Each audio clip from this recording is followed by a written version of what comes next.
পারেন না এই জন্য মাপ চেয়ে নেওয়া, অথবা সেই যদি আপনাকে বিরক্ত করে সেই জন্য মাপ করে দেওয়া, ওই সদকা থেকে উত্তম যে সদকা দিয়ে লম্বা লম্বা কথা বলা।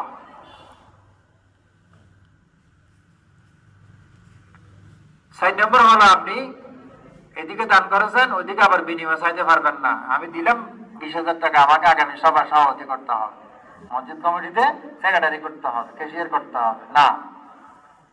قال رسول الله صلى الله عليه وسلم العائد في هبته كالقلب يعود في قيه ليس لنا مثل السوء।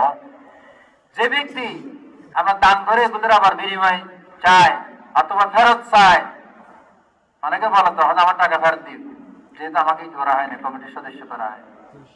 আল্লাহ রসুল বলেন সে ওই কুকুরের মতো, যে কুকুর বমি করে আবার এগুলো কিনে ফেলে নাও।